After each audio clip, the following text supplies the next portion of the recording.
Hello, hello, hello, hello, hello, hello, hello, hello, hello, hello, hello, hello. This is Unfound Live. That's where you are right now, 9 p.m. Eastern in the United States. It's a Monday.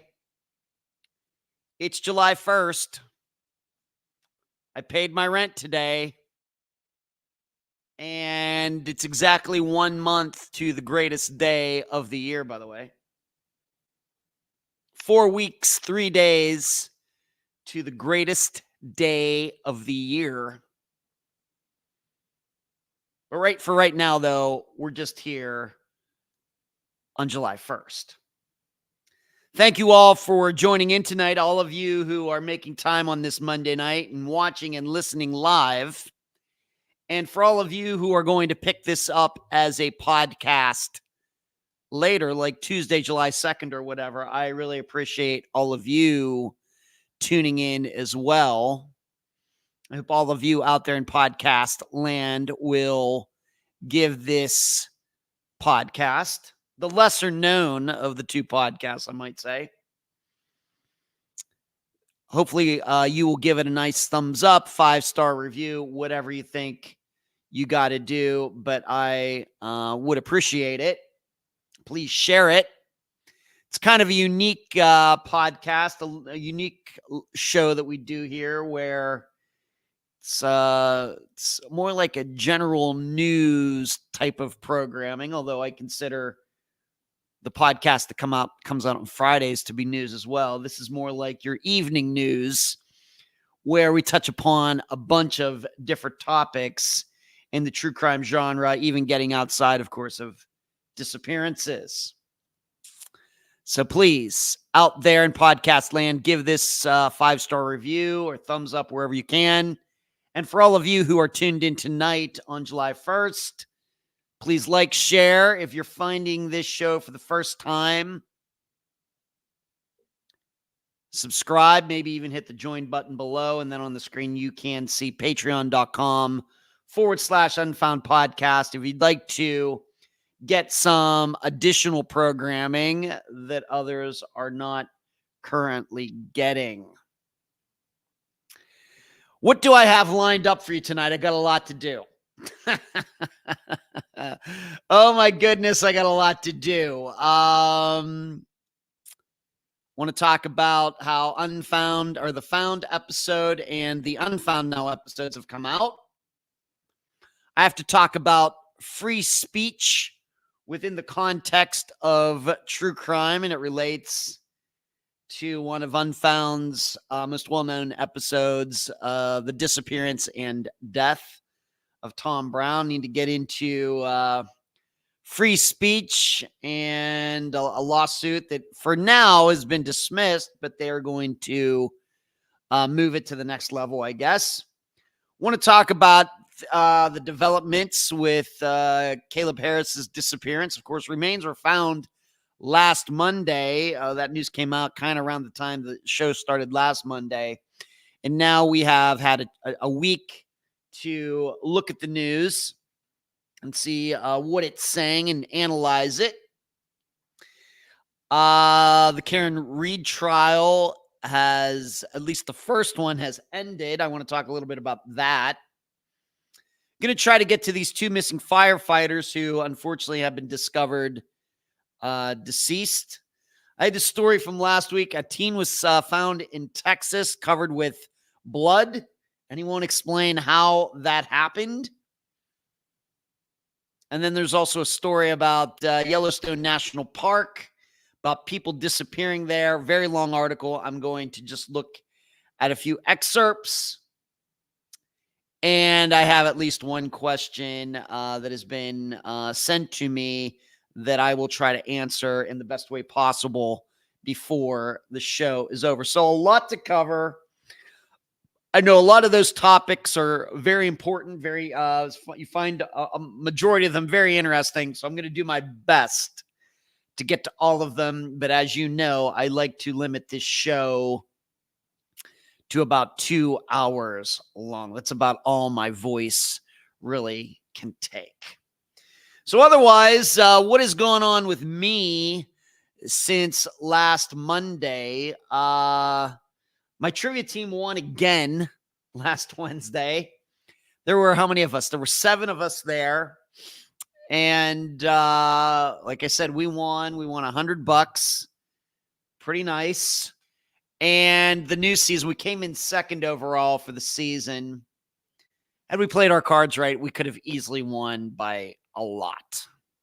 But we came in second. But in the finale show, the finale game, we won the $100. It was $100 or nothing, and we won the $100. So that was pretty cool. But the new season starts this coming Wednesday. Excited about that.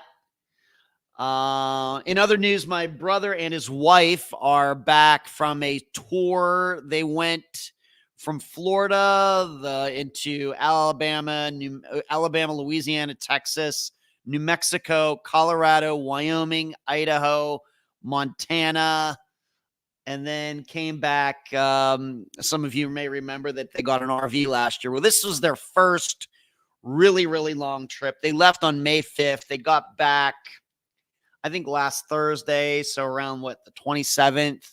So 8 weeks.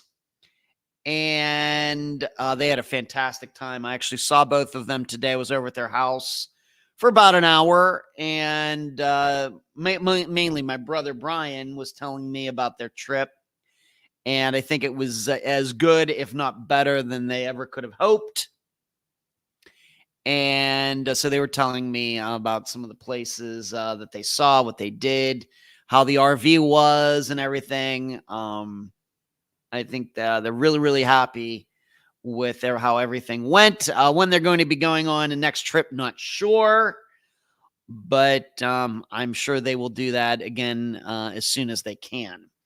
And then my brother Brian and I talked about maybe going on a little trip ourselves in August, somewhere around the middle of August, something like that. Of course, as some of you know, he and I took a little trip. Well, it seems like yesterday, but that must have been way back in April. I don't know where the time goes. But we went out for just like a day or two in the RV, going over to Daytona Beach, then going down to almost Miami, and then making the big circle back here to Tampa. And we had a good time with that. And then, like I said, they went on their trip, had a great time. But he and I may be doing something the middle of August. Of course, between all of that, I'm planning to go and drive up to see my dad for a couple weeks, driving up somewhere around July 16th. Somewhere around when the All-Star game is for Major League Baseball, right in there.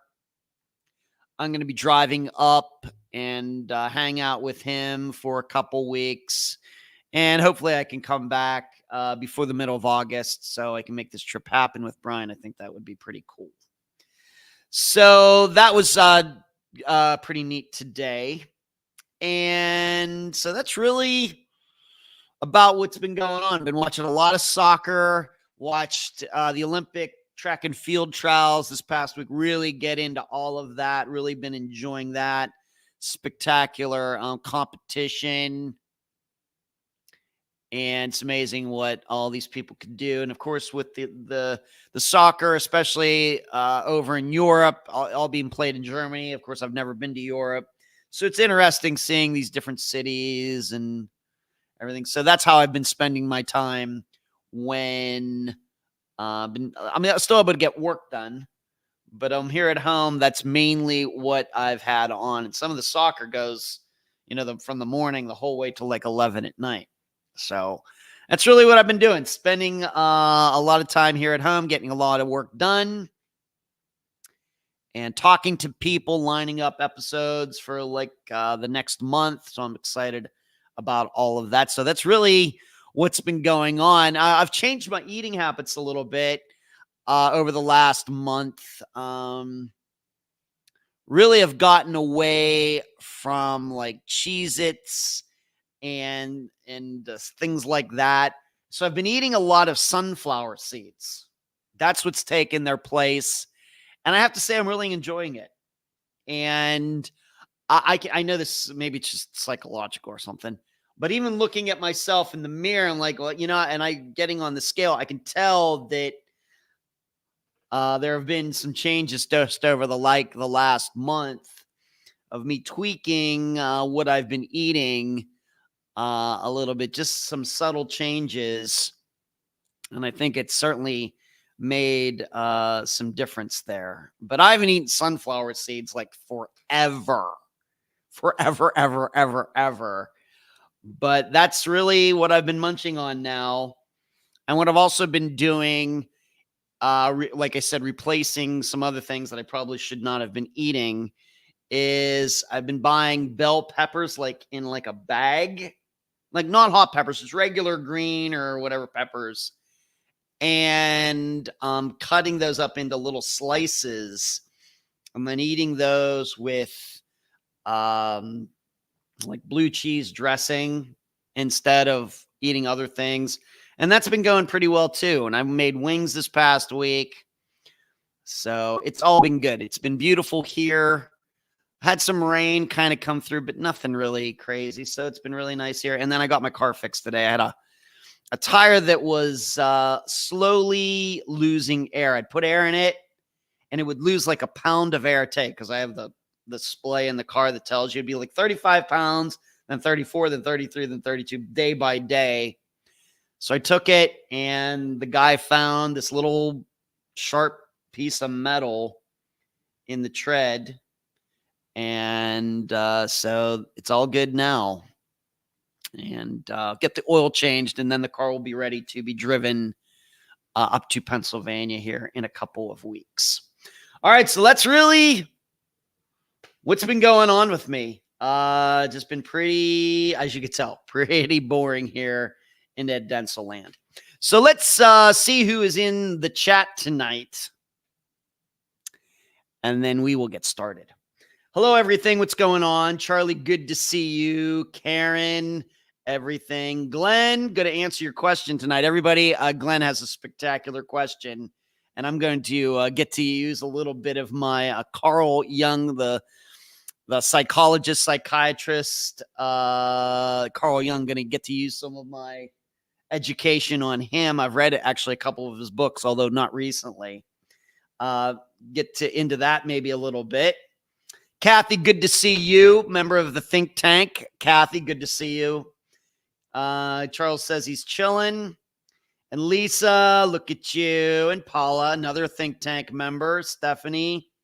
Of course, Glenn going back up there as a new think tank member. By the way, patreon.com/Unfound Podcast if you'd like to be a member. Hazel, coming to us the whole way from New Zealand. Delane, Sheree, thank you for moderating tonight, keeping an eye on everything. I hope you're doing well. And Macy, what's going on? You don't have to apologize, Macy. Just good to see you here. Thunderbird, like a Ford Thunderbird, or, of course, when I think Thunderbird, I also think of that song by Quiet Riot. They had a song called Thunderbird as well. All right, let's get to the true crime part of tonight's presentation. I'm just going to start where we usually do. Most of the time, not all the time. It depends. But I'm going to start with the poll that was in the discussion group, and it had to do with this previous Friday's disappearance, the disappearance of Clinton Thomas Sr., and in the blog that I wrote, if you'd like to see my deeper insights into Clinton's disappearance, patreon.com/Unfound Podcast. I think you'd be very interested in checking that out. I knew from the first time that Emily, of course, my assistant Emily, who first spoke to Clinton's family, and she took her notes and gave them to me. I knew from the beginning this is going to be, this is going to be one of those disappearances where I think we're going to end up having a kind of split decision between the discussion group and the think tank, and even maybe my own thoughts. And yep, I ended up being right. Clinton's disappearance lends itself to a lot of different interpretations. And when that happens, I've learned, expect a wide range of disparity and difference between the public discussion group, and then the little group that I run on at the think tank every Sunday evening, and then even my own insights. But in the discussion group, overwhelmingly, people thought that Clinton Thomas Sr.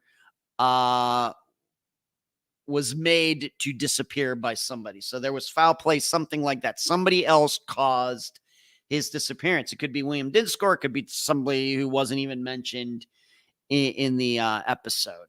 So it was overwhelmingly the discussion group saw Clinton's disappearance as foul play.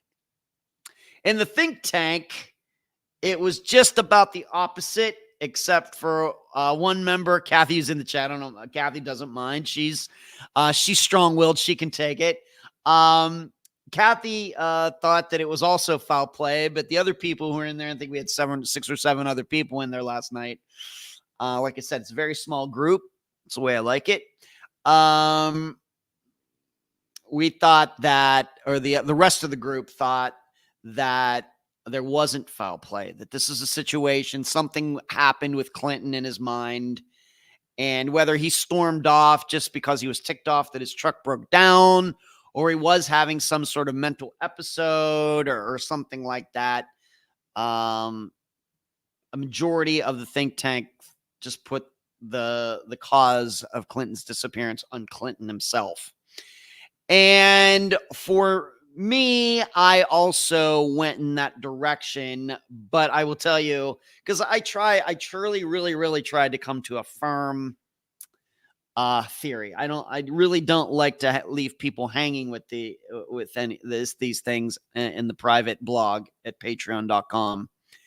But I came to a conclusion, but it was not, I wouldn't say it was the most firm theory that I've ever written, I've ever presented.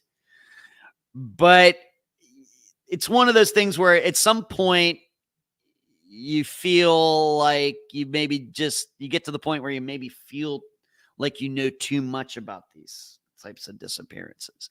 And I think that just if you put Clinton's Thomas in a general category of an older guy in a vehicle, and the vehicle is left somewhere, you start thinking, well, this is probably not foul play. Rarely do those kinds of scenarios end up being foul play. And once again, it's all about people. And it's certainly strange that William kept the Jeep, and maybe some other points that were made in the interviews that I did with Mary and Clinton Jr. But you start thinking about a foul play scenario. For me, it just gets a little too complex for me. So that's, I'm not going to speak for the other people in the think tank who came to kind of the same conclusion. But that was generally my reasoning. If you'd like to see the step-by-step process I go through, just sign up patreon.com/Unfound Podcast. So, tough one. Truck sitting there right in the middle of town for a week. Nobody does anything. The window's down. All the valuables are in it. It's in some ways it's like Milda McQuillan's, but it's not. Of course, Milda McQuillan, older woman. Of course, that goes back to the 1970s. Her car was found abandoned, but that was out in the middle of nowhere. But even in that one, it kind of split going back to that. I think the guest Joe Kistner thinks that there was foul play, and that's perfectly fine by me. I was more toward the idea that Milda got lost, and she decided to hoof it, and got lost out there in the woods. The tough part is saying surely Clinton Thomas Sr. did not get lost in Walika, Oklahoma, but there might have been other things going on. And this is really a point that I think that we need to stress, or I need to stress, is that, yes, it makes no sense. This is why we can't go by common sense, because we just know of too many disappearances that have been solved that no way you could have gotten to that explanation through common sense. No way. So, yeah, you can sit here and we can all rationally say in the comfort of our own condos and homes that, well, the 70-year-old would not attempt to walk 10 miles home at night, and I would say you're right. You're absolutely right. Makes all the sense in the world. The problem is we don't know Clinton Thomas Sr.'s state of mind at that day. We don't know. Now, that might not happen. He might have been murdered and somebody dumped his truck there. Certainly possible. But we always have to remember, we don't know what was in his mind. And in fact, we don't know what was in any of these people's minds. And in fact, you get to the point with a lot of these disappearances where we know the people lied. We know the missing people lied. So even if we have like there was a text and we know it was a text or a message left by this person, you hear the person's voice, doesn't mean anything. I know it's so hard, I think, for the general public to understand. I think many of you understand that. But for the general public, well, why would these people lie? I realize that, but they do. We can come up with all sorts of reasons why they do, but it's hard to say. What's the one example that I always give? Evelyn Piper. Evelyn Piper. Does that from a couple years ago? Does everybody remember that disappearance? What did she tell her family? She said she was going to Israel to get married, and then she went missing. Of course, the problem is nobody knew that she was even dating anybody, even though they were talking to her, seeing her, never saw her with a man or woman that they ever thought she was in a relationship with. They thought she was just a swinging single. And then on top of that, she didn't have a passport to go to Israel. Yet that's what she told her family. So so when we get into what in people's minds, even when we know what they said right before they went missing, it doesn't mean anything unless it's backed up with really, really factual information that they were saying things that you can, really look into and say, well, they told the truth. And even then, that doesn't mean they couldn't walk off by themselves. And it's tough. If, as I've written in the blog many times, if this were easy, everybody would be doing it. But we know very few people do this. In fact, the FBI and everybody else, they won't have anything to do with this and trying to research this stuff. They don't want to have anything to do with it. So let's see what everybody's seeing here. Delaney Charles, we have our foster daughter in summer day camp. Okay. Larry's in here tonight. I wonder why you're here, Larry. ALCU, America. You did that wrong. It got a little misprint in there, Larry. ACLU, American Cheese It Lovers Union. Yeah, I'm certainly in that union, although I'm kind of become a dormant member, whatever they would call that at this point. Clinton's, Delane says Clinton's was a baffling disappearance. Yeah. I know. Like I said, as soon as Emily presented it to me, I was like, oh man, here we go. You get a feeling for these things pretty quickly these days. Yeah, no, I'm sure she's having, Lisa says, hello, Lisa. I followed Chance Engelbert's missing page. Of course, that's a disappearance we featured about 3 years ago. They posted an update yesterday. The lead places him at a convenience store in the neighboring city of Scotts Bluff, about 2 miles from where he was on camera. Okay. I don't know what kind of lead would come like that all these years later, Lisa, but okay. You know how I feel about this stuff. I, of course, hope it's true. But, hello, Taylor with Stitching. Yes, hello. I was going to mention you tonight about how I made an appearance on your feed on Friday. And then, Deborah, good to see you're allowed to be late. I'm the only one that's not allowed to be late, Deborah, so no problem at all. All right, moving on. Being that I just see her in the chat, I did make an appearance this last Friday. And maybe if you want to put a link to that so everybody can go to that, D, if you want to put that link so everybody can see it. I made a little bit of an appearance last Friday on a live show that D was doing with the guy from the Arctic Fox True Crime. Kind of just stopped in for an hour, and it was very laid back, and I had a good time with it. And we talked about Summer Wells. We discussed Caleb Harris, which I'm going to get into tonight myself. We discussed Sebastian Rogers, and we kind of went off on a couple other different tangents. But those three were the main topics, I would say. And it was fun. Very laid back. What was that? That must have been around 4:30 Eastern time or something like that, right? Right, D. So once again, if you want to post a link to that, if people want to check it out, please go and do that in put that in the chat if you want to do that, so other people can check it out.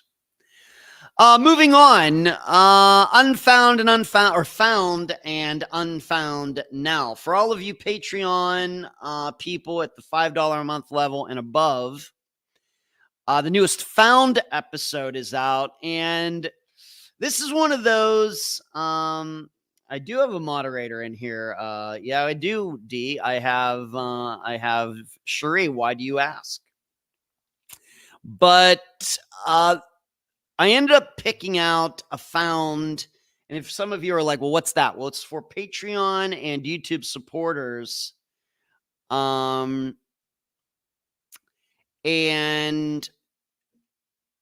I cover a disappearance that it was eventually solved, whether through luck or through an investigation, or a person just came back to civilization for some reason.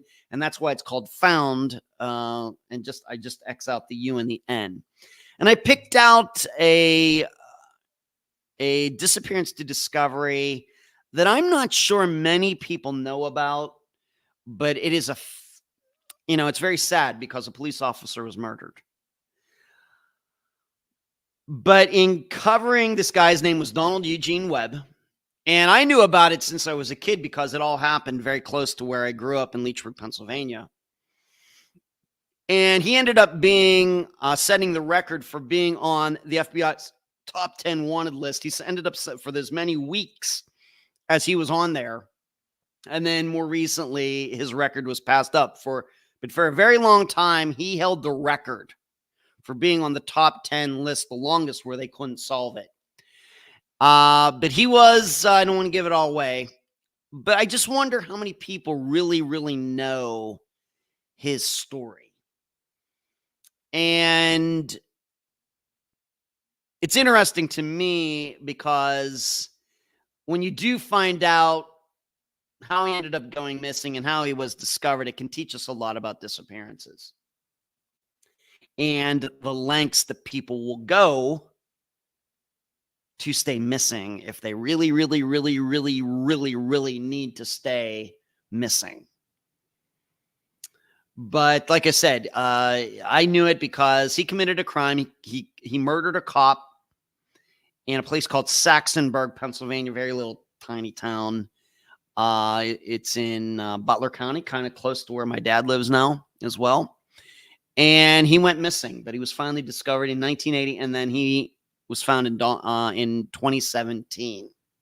So you can check it out if you sign up. You have to hit the join button below. If you're watching on YouTube, it's over here somewhere. Or you can go to the link right there at the bottom of the screen, patreon.com/Unfound Podcast, and check it out. It's a fascinating story. You can just think of it as kind of an additional podcast. And I do one of those a month. Moving on, the newest Unfound Now was posted this morning. Of course, that's been going on for over 4 years now. And I looked at the disappearances of Nadia Cole and Aaron Ong and his daughter Soraya. And to remind all of you, this is a situation where Nadia was supposed to be going on a trip with her family. They went to the Seattle airport, and then she just got up and left. And she just left the airport. and has not been seen again since the end of May. And then at the same time, this guy that she was having a relationship with, it seems, who was in Idaho, he was with his daughter like on a weekend trip, and he had like a custody arrangement with the child's mother. He didn't bring the child back. He went missing at the same time. So it is believed, although I don't know if there's any necessarily any scientific physical evidence that these two eventually met up, that these two and the daughter met up, and now they're on the run. So that is the newest Unfound. Now this is made national. It's made news, at least here in the United States. I can understand maybe if you're in New Zealand or somewhere else, you don't know anything about it, but you might find it interesting. And that is now up on here on the Unfound YouTube channel if you want to check that out. And as usual, I do these as learning tools, examples. What can we learn by looking at a disappearance like this? What I thought was a very relevant kind of disappearance that we've actually featured here on Unfound were the disappearances of Judy Brown and Richard Riesenberg, where he was a murderer back in the 1970s. You'll remember all this. And then he escaped, and she went with him. I don't think he forced her to go, but the two agreed, I think, to escape together. And they are still missing as of today. And it seems that Richard Riesenberg continued to live for quite a while after he went missing. But for Judy Brown, no proof that she was alive very long after. I'm saying she wasn't, but no proof that she continued to live for a very long time after they went missing. So it really kind of jumped into my mind in thinking about Nadia and Aaron running off, when surely this was something that was planned by Aaron and wanted to take his daughter and didn't want to go along with the custody rules and everything. So I get into all that in the newest Unfound now. Please check that out. Let's see what everybody's saying here. Delane talking to, yes. Hello,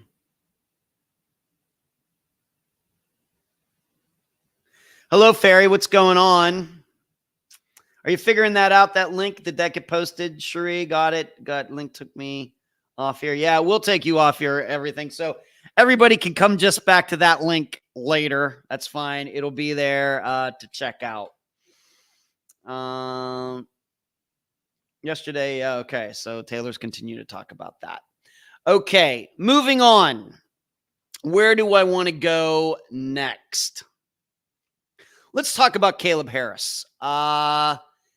Right as kind of the show was developing last Monday, it was announced the remains were found in what we might call a sewer area not far from the apartment complex where Caleb was last seen, where he was living.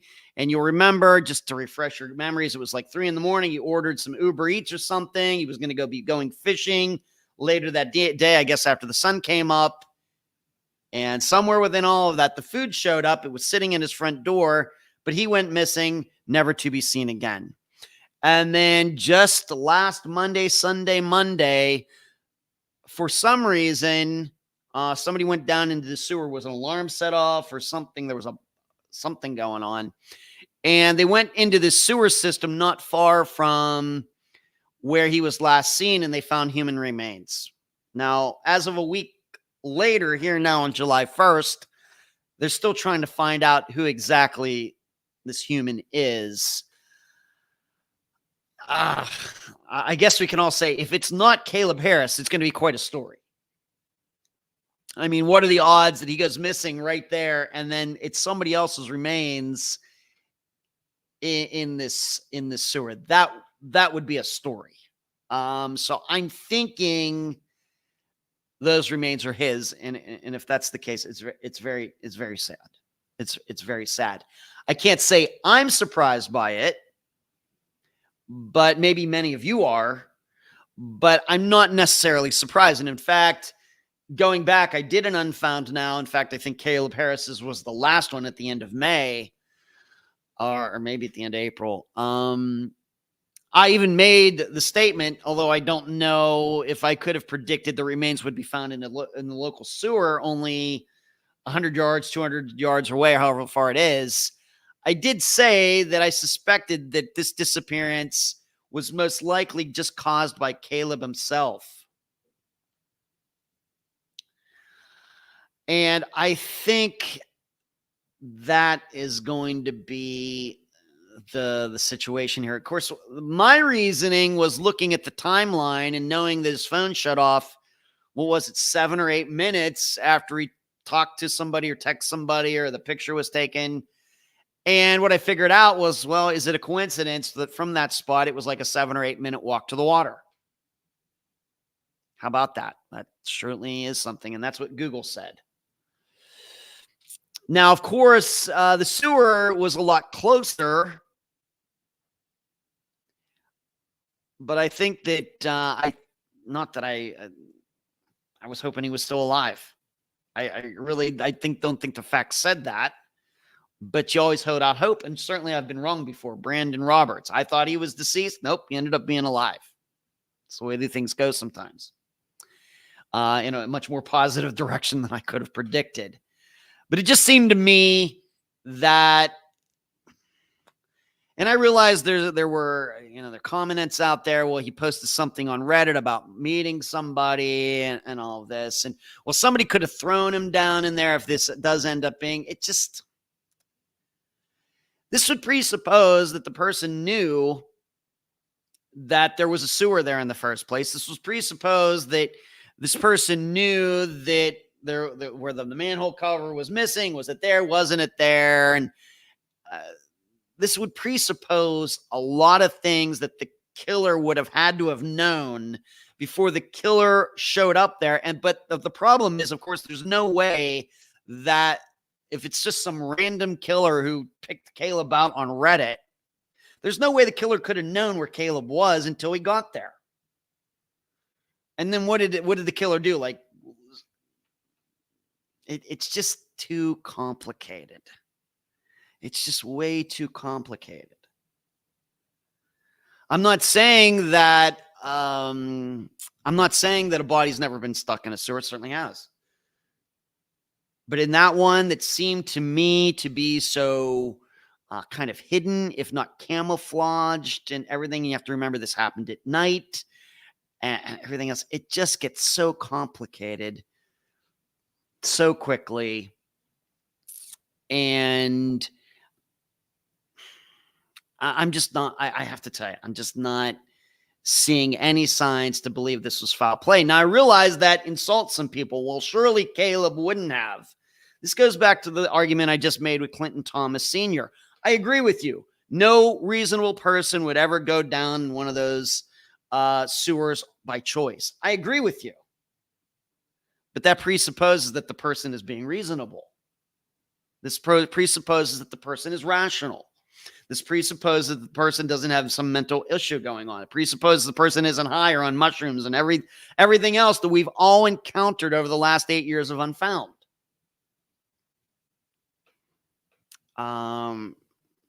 Yeah, I realize, but just because people think, well, he had to be in his right mind doesn't mean that he was. So, we don't know what is in people's minds. We can objectively say he wouldn't have done that, but that doesn't mean he didn't do it. This is a very, critical thinking kind of lesson. And, it's, the question comes, well, why would he do that? Well, stop trying to answer that question in a logical manner. Stop trying to answer that question in a logical manner. I had an Unfound now from a couple months ago. Guy ended up stuck behind a huge freezer and died behind there and was in a working grocery store for like 9 years or something like that. There's no way anybody could predict of that, but it happened. So I think that's going to be the outcome. And of course, the problem is if his remains were down in there and there was water and everything else, unless it's like Janelle Matthews, where you actually find a bullet hole in the head,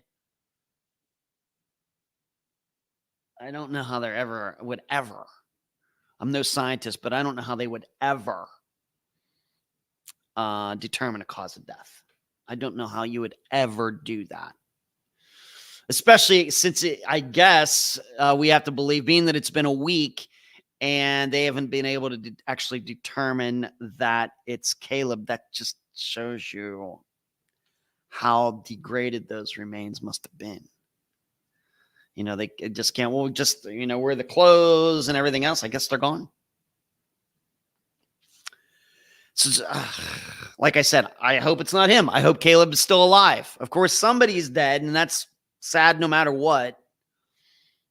But I just think it's going to be Caleb. And I think this is some sort of misadventure. And no matter what everybody may say about Caleb and everything else, unless you're willing to admit that he went down in there logically, which I don't think any of his friends and family are going to get behind that idea, then we have to be open to the idea that he was not in his right mind for some reason. So, and this just shows you how difficult disappearances could be. Nobody would ever think to look in that sewer. Nobody would ever think of it, but why? Well, nobody logically would go in there. No killer would logically put a body in there. Yeah, but that leaves out somebody doing something illogically and irrationally. And we have a lot of that going on in disappearances. And this is why it also goes back to when we have searches. This is why here in 2024, the thinking, not just the process of people going out in ATVs and dogs and everything else, that continues, in my opinion, to be flawed. But the whole thinking, the planning, the actually thinking through of the search is not working. Why? Like I said, I think we're just thinking about these things too logically. Well, he wouldn't have gone here. She wouldn't have gone there. So we don't have to look in those areas. That's flawed thinking. So, and I should also say this is one more disappearance that falls within my concept when it comes to searches. Searching in any particular direction more than a mile is a waste of time. And of course, and this is an extreme situation where he's found within a couple 100 yards or whatever it was. It wasn't anywhere close to a mile away from where he lived or where he was last seen. It was very, very close. In fact, I think you could see the spot from the apartment complex. That's how close it was. And that's why I continue to say, whether it's Jason Landry or, of course, we learned this with Bo Man, any search going in any direction more than a mile, I just don't know if it's worth it. I'm not saying that people won't be found outside of that radius, but the numbers get too huge. And I think, we continue to learn. You're going to find people. It's usually going to be within a mile for whatever reason. I don't scientifically know why that is. I just think I kind of, it's my perception. So going back, Delane says, I hate that the girlfriend just ditched her mom at the airport. I can't imagine. Yeah. Well, I agree with you going back to Nadia Cole. I agree with you, but that's, of course, as we know, Delane, that's like the least of the problems now. That's something that can be sorted out once Nadia comes back to her family alive. And that's something that I talk about in the Unfound Now, but I agree with you. So how accurate and how quickly can dental records be verified? I don't know, Cranky. I start thinking about somewhere down in there with all the acidity and everything. Would the teeth even still be there? I don't know. Delane says, Caleb went missing in what seems like a very short time. He had the puppy outside, Snapchat to his sister, then poof, he was gone. That's true. Cranky says, I mentioned about 9 or 10 weeks ago on another podcast that I thought he might have went walking barefoot in that drainage ditch. And here we are now. Yeah. Now, once again, why would somebody go walking barefoot in a drainage ditch? That doesn't make any sense. But these are the things we have to open our mind to. Rockford, how are you doing tonight? Good to see you. Finding someone else's remains would be like the way the Long Island serial killer's victims were found. If Gilbert hadn't run away from the house, who knows what remains would have been found. That's right. I mean, it does happen. When you have a country, 330 million people, we're going to have these oddities. Certainly. But I'd never want to put any money on those scenarios. Sheree, the real problem in law enforcement will be trying to clear this off the books real quick, and therefore no true investigation will be done. The public will never really know. Could happen. Could happen. Cranky says, supposedly a picture of the body was leaked, and they said they saw a tan pair of pants. I've not heard about that. I've seen no pictures. And you have nothing good to say about the Corpus Christi Police Department. They suck, Sheree says, and Sheree would know. She lives in the area.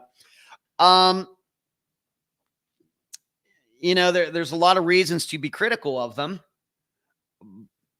But would any other searchers in any other city or county anywhere else have missed looking down in the sewer way back when the disappearance occurred? Probably just would have walked right by it, not even thinking for a second that he could be in there. So I agree with you. It's just pretty par for the course.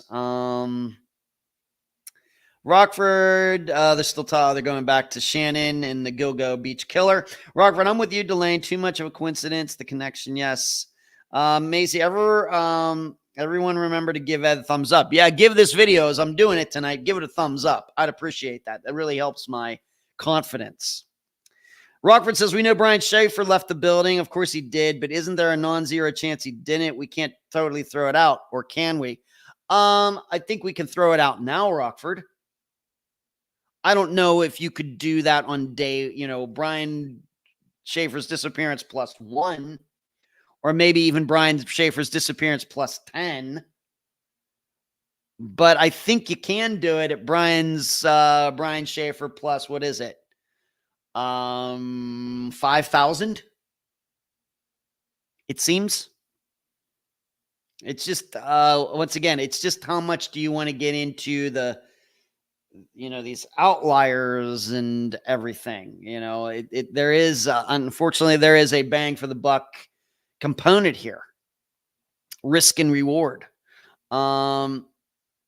All I'm saying is that you got to check these things out because they're examples of how these things happen, whether it's Daniel Villarreal or what we're talking about here with the remains, if they are to be Caleb Harris's. All we're saying is if your search area involves a sewer, it might be worth your 10 minutes to open that manhole cover and look down in it. That's all I'm saying. But I don't think that's done.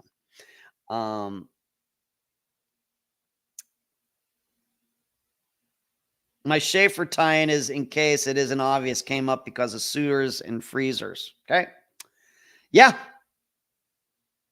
Like I said, I think that if it was just a few days after Brian Schaefer's disappearance, if you want to think that he got caught up in a air conditioning vent or something like that, you could do that. I gotcha. It's just, what was that year? 2007 or something? How many years are we into this? I think somebody would have accidentally stumbled upon something at this point, especially since all the people have been in that building and technicians and plumbers and everything else. Eric, how can we trust the police department when we have possible problems with our federal system and the moral code that's been deteriorating? It's all very discouraging. I really, that's all, that I don't know what to say about that, Eric. That seems pretty vague. Deborah says, Brian Schaefer, I feel he's alive. Yeah. A lot of people believe that. No facts to think that he isn't. Smart guy, could have figured something out. Could have. And we have had some examples where people have run off and successfully changed their identities, and those are just the ones we know about. Of course, we don't know. Of course, we had Mary Jane Van Gilder who did it, and successfully, I guess, at least while she was alive, got away with it. So, yeah. All right, let's move on to some other topics. Karen Reed, the jury came back with a hung jury today, and I have the article here. But I think a lot of you, the article really is just rehashing of the facts, and the prosecutor and the defense talking to the media after about why they were right or what they're going to do, and everything else. So I continue to state that I know some of you have really gotten into this. I have not. But it was a hung jury. First of all, I'll be interested to know, have they released what the actual split of the jury was? Now, from my own personal experience, it took me until after trial number 2 to find out in the first Pankey trial that the 10 of them voted to convict and 2 did not. It took until after the second trial for that to come out. So is that the way it's going to be with this jury? Is anybody going to release something that's factual, not just something people posting on Reddit, but somebody with the knowledge to know this factually of what the split was? I'd be very interested to know what that was. Now, I continue to think that this was not something. I know she was charged with second-degree murder.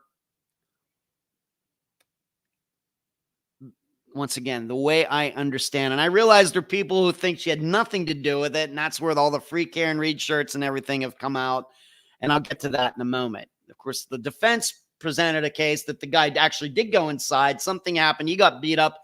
They threw him out in the street, and then they doctored some things up to make it look like Karen backed into him, maybe even going over there and knocking out a tail light or whatever it is. As you would probably guess, I'm not a big believer on that. On the other hand, I don't know if this was second-degree murder either. Maybe technically, according to the letter of the law, that it is. But this is certainly not something I think that she did on purpose. I think she was drinking and driving. And if you're telling me that the penalty for drinking and driving and killing a pedestrian and then driving away, but not really realizing that you did it, is second-degree murder in New York or New Jersey, wherever this happened, then I guess I have to go along with it. But that seems, even though she shouldn't have been drinking and driving and everything, it still seems like a little bit of a stretch. So I'm not surprised that this was a hung jury. Now, of course, maybe some people on the jury absolutely think she had nothing to do with it and believe the defense's story. If that's the case, then I guess they do. I don't particularly believe that, but if that's what they believe, then the prosecution's going to have a hard time getting a conviction. And I realize that they were really going off this statement that she kept saying, what's in this article, that she kept saying, I hit him. The defendant repeatedly said, I hit him. Oh my God, I hit him. And I know this is going to seem like a weird thing that popped into my mind when I was reading this story and just reading a few different stories of what happened today. I have to admit, it reminded me, and so they're thinking, well, she's admitting this. This is an admission of guilt.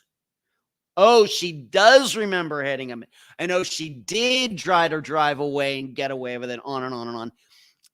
And I have to tell you, even though I think she hit him, that's not the way I look at it at all. In fact, what came into my mind, like I said, funny enough, or darkly humorous, is the scene in My Cousin Vinny.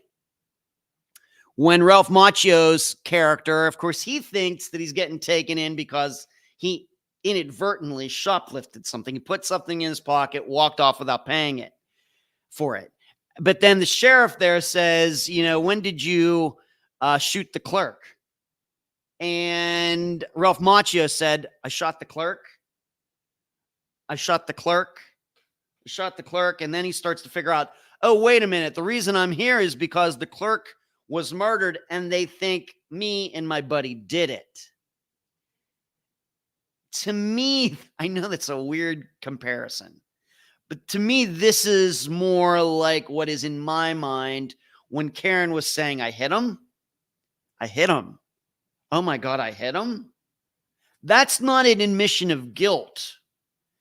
That's more an exclamation of not totally realizing what might have happened. And then suddenly realizing, oh, the reason they're talking to me is because they think I hit him. I hit him. I hit him. And I think it's more along the lines of that. Now, I know the way the prosecution tried to sell it to the jury, but I don't, given that it was a hung jury, obviously at least one person didn't buy that. And I think that way because I think that that's the way a lot of people would react if they really didn't realize they did something that was bad. That when confronted, yeah, we got you on video. You ran over that guy. I ran over that guy. I ran over that guy. I hit that guy. I ran over that guy.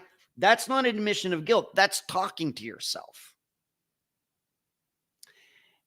And I got to think that probably some people on the jury were thinking that as well. Like I said, it's so weird. And of course, you'd really have to really know your movies well. Although I know My Cousin Vinny is a very popular movie. It's on TV all the time. And I've seen it many times. It was just something that came to me. Was Karen Reed saying, was she making a declaration with like a period at the end, to understand English? Was she making a declaration like, I hit him? Or was it a question? I hit him? It matters. And this also reminds me of that Seinfeld episode where he wondered if he gotten invited to that party. And no matter, depending on which syllable you or which word you accent, the sentence has a totally different meaning for each word you accent. English, it's like that. But here's what I know. The final word, of course, I guess I'm going to maybe talk about Karen Reed again when another trial happens, if it happens. Whatever the truth is, here's what I think I know. Nobody should be wearing a shirt in support of somebody who is drinking and driving. Because I don't think there's any doubt in my mind that she was drinking and driving. In fact, the woman who was with her even said the next morning when they went out to look for the guy that she was still drunk. So that's my standpoint regarding all of this. I don't think that Karen Reed is worth all this attention. I hope she gets a fair trial. She got a hung jury. Maybe they're happy about that. Maybe they're sad about that. I don't know. Maybe, of course, I'm sure Karen wishes she would have been found not guilty so she could go on with her life. That's not the way it worked out. But a hung jury is better than being found guilty, I guess. At least it was for Steve Pankey for at least another year. But here's what I know. Nobody should be holding this woman, and getting attention for her and everything because she was drinking and driving. You want to think that she didn't kill this guy on purpose and she isn't guilty of second-degree murder, that's fine. But let's not put her on too much of a pedestal. What do you say? What do you say? I mean, what's the next thing? Or if we have some guy who, like Michael Vick, who was running a dog fighting. We're going to start, if he were to get in trouble, you're going to say freed Michael Vick, even though he was, of course, responsible for the death of dogs and everything. I mean, how far do we want to take this? He might be getting charged with something he didn't do, but that still doesn't mean you want to think that he's found not guilty, fine, but you start wearing shirts of his and everything. It sounds crazy. That's not put free Karen Reed up and devote too much time to all of this, my opinion.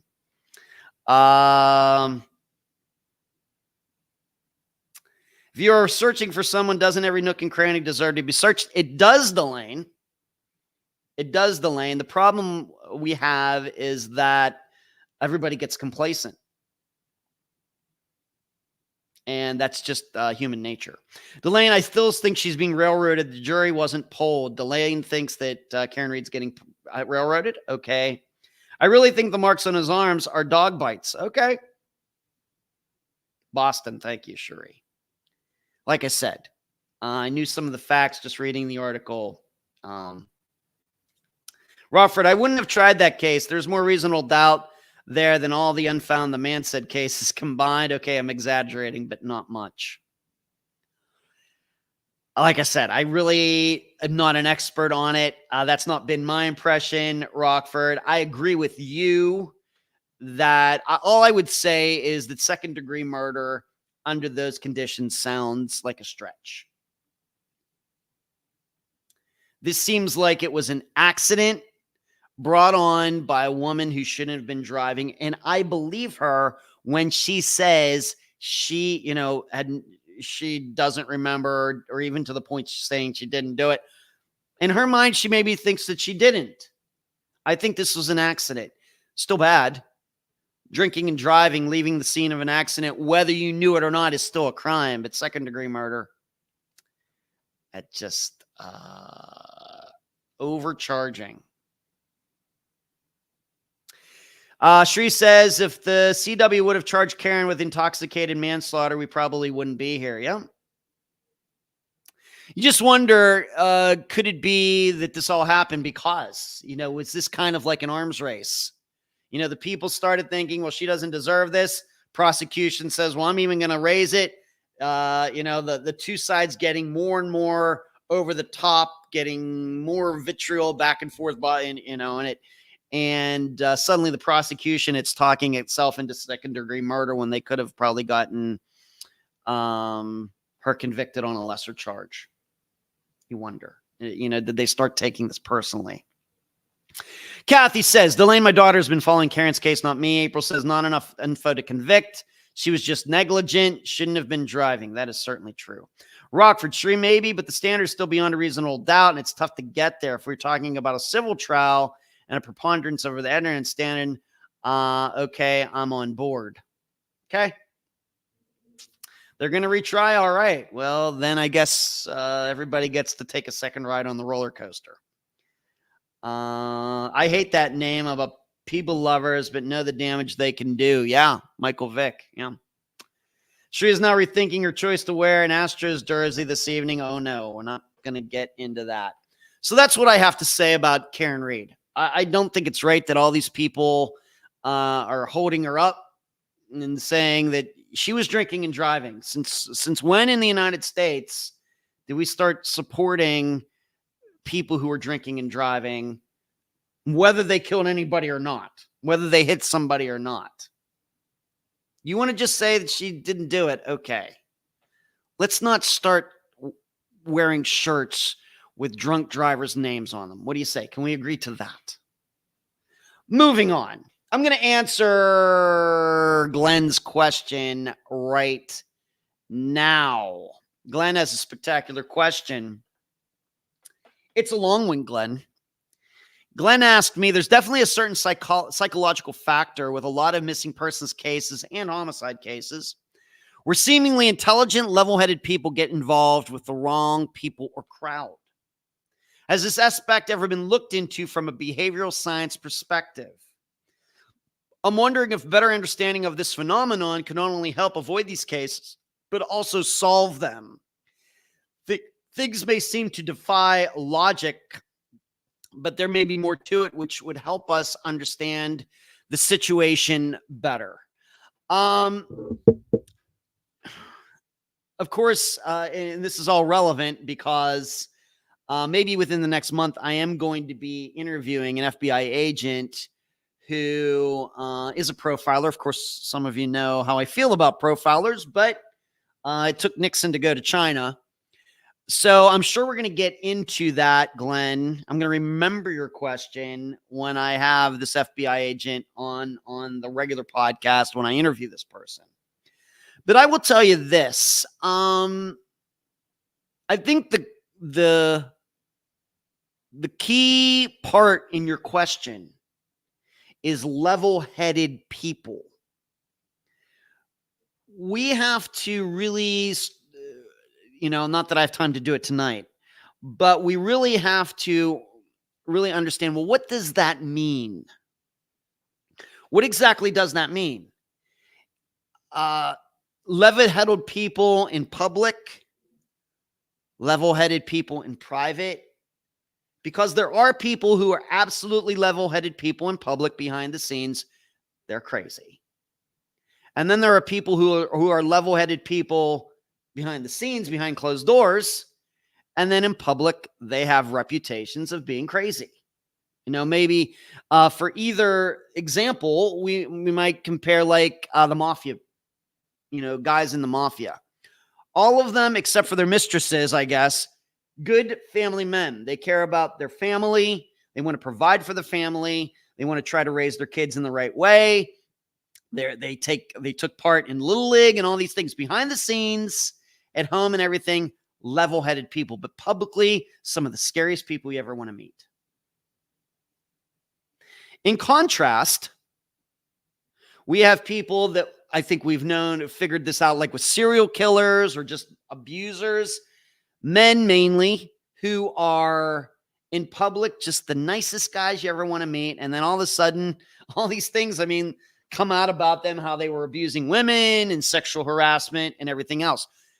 That I would not consider that to be a level-headed person either. And where I want to go with this is that when it comes to the definition of level-headed people, that there's a thing in Jungian psychology called, and it's in other kinds of psychology as well, but I've actually read a couple books, although it's not been recently, about Carl Jung, Jung. One of really, I know that Freud is much better known, but Freud is out. It's more, when we think about modern psychology, it's more along the lines of Carl Jung and some others.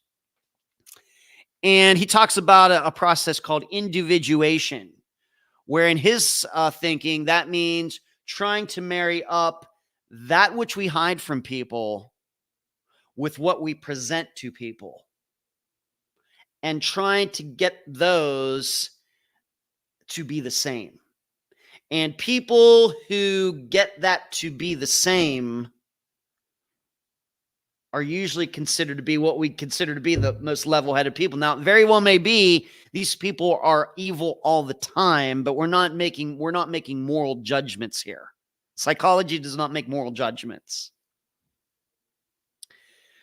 But my perception is that a lot of people have in their own psychology, because we're human, we have something that's called the shadow. And if you've ever wondered about this, just go listen to like songs off of Tool's Enema, because they write songs. One particular song, he talks about the shadow. Well, that comes from Carl Jung psychology.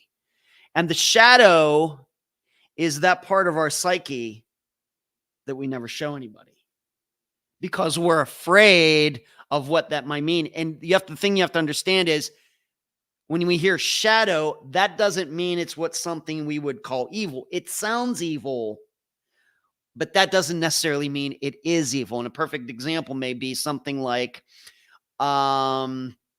maybe a coach of a team who always has to be a hard ass with his team. Well, he's being that way because that has been proven that is the way he gets the most out of his players. I don't care what sport it is. But really, he's a nice guy, but he can't show that shadow, that part of his personality to his players, because he will be afraid then maybe they won't play as hard, because he thinks they may be playing hard because they're afraid of him. And if he starts being nice to them and shows the part of him that's nice, then the performance of the team will actually go down. And a lot has been made of like dictators. Dictators who have hung people and everything else, but behind the scenes, to their family and everything, they're like the nicest guys ever. But to the public, they think they have to be this way. Of course, they want to keep their power. But that's the way he thinks, this dictator thinks his country should be run. If the people were to see how he is behind the scenes, then he might get overthrown. So shadow doesn't necessarily have to be something bad. It can actually be a very positive part of a person's psychology, but the person can't show it because of what might happen. We have to remember, sometimes when we show the good part of us, people take advantage of that. What I think also goes into this, Glenn, is that when it comes to that shadow part of us and what we consider to be good or bad, making moral judgments and everything, is that there are a lot of people who believe that they've just lived lives that are maybe too good, quote unquote, good, not enough adventure, not enough of, challenging themselves and everything. And I think that's another way that people can get caught up in the wrong crowd, because they think, well, I'm just playing things too safe. I'm being too average. I'm not testing myself. And then some people end up doing that. That's also some of my insight. And then we also can't rule out this, in that level-headed people, a lot of this has to do with emotion.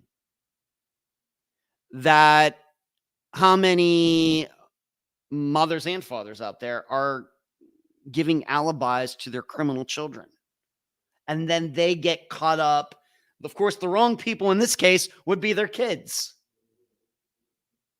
Why? Because of love. Also, maybe because of guilt. They think, well, I look at my son, he's made a mess of his life, he's a criminal, he's been in and out of jail, and it's my fault. The parent looks at it and says, it's my fault, so I'm going to do anything I can to try to correct this. And what ends up happening is they end up, they just become enablers even more. So there's a lot that goes into that. A lot of this, I think, has been studied, but I don't think that there's any one good particular answer. So has this aspect ever been looked at from a behavioral science perspective? Yes, I think it has. But there are a lot of different answers. As far as, I'm wondering if a better understanding of the phenomenon can only help avoid these cases, but also solve them. Maybe. Very, very possible.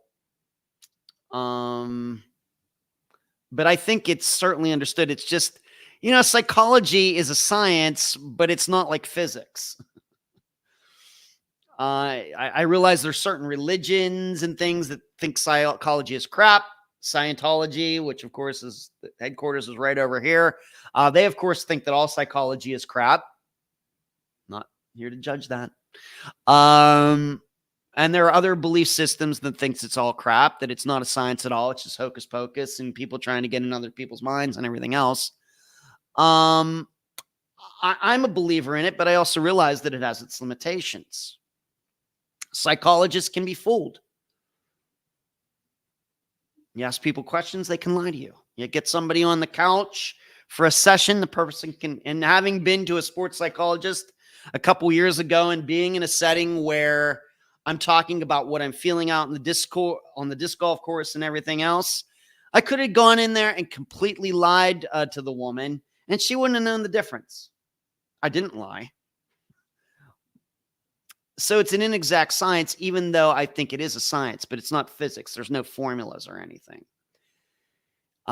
So that's the best answer that I have. I think that understanding people is always going to be a good way in trying to cut back on disappearances and crime and everything else. It's just hard really getting inside there, because people are really good at covering this stuff up. And they really have a good handle on being a person to you, but a different person to somebody else, and hiding these things, hiding this part of themselves that they don't want anybody to see. And just from a layperson's standpoint, when it comes to when we start hearing about how so many millions of people are on antidepressants and all that's going up, we could certainly blame pharmaceutical companies. A lot of people are all pilled up and drugged up and everything. Certainly.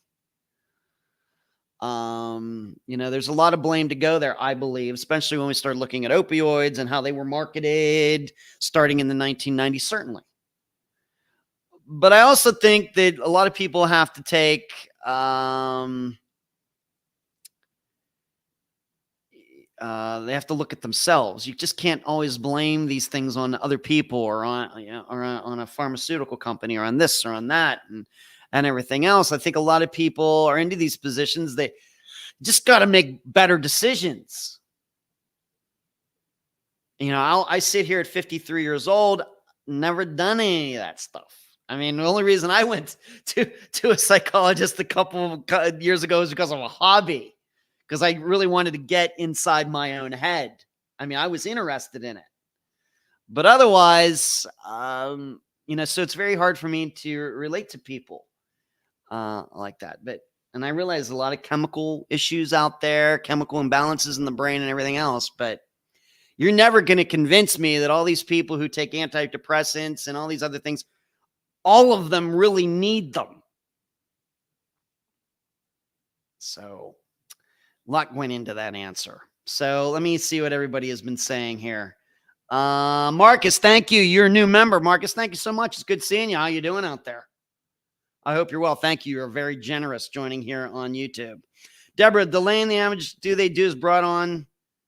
It's the fight, make money off the dogs. Yeah. The public life, the private life, and the secret life. Yeah.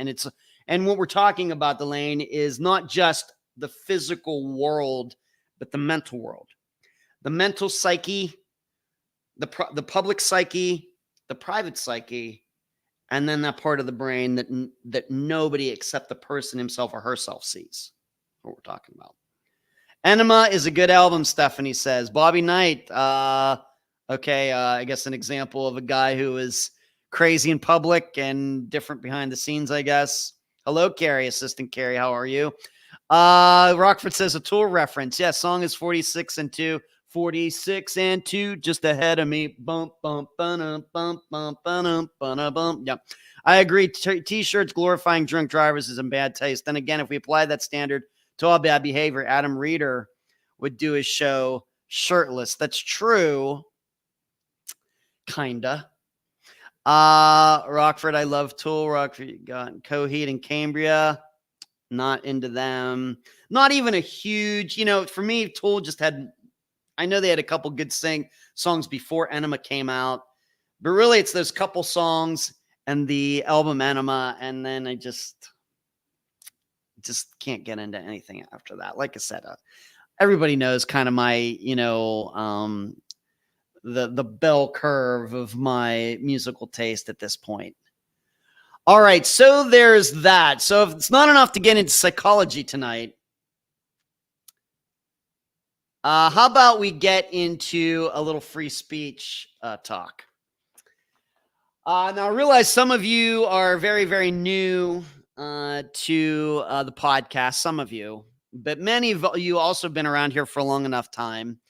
Going back to the summer of 2018, when I covered the disappearance of Tom Brown.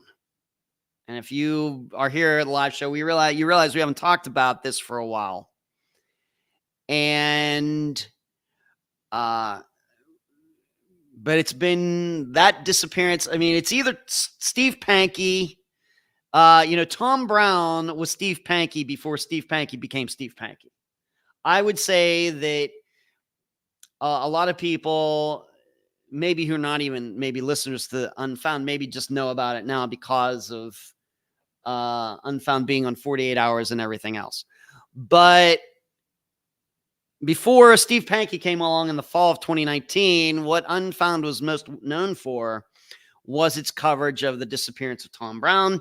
His mother, Penny, was the guest. And at that time, certainly the disappearance was controversial, but then it just, went bonkers. after that. And then his remains were found in January, February of 2019. And then there was the meeting in August of, was it 2019 or 2020? That got recorded we now know by Nathan Lewis. And I know many of you have not yet heard that recording. I've heard that recording, but I've never made it public.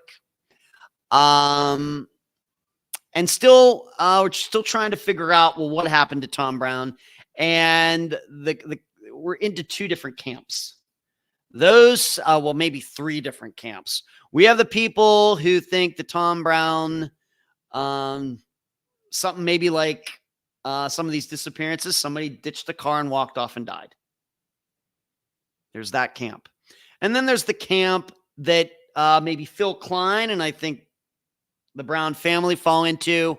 Tom was murdered by somebody. And those were really the two most distinct groupings for quite a while.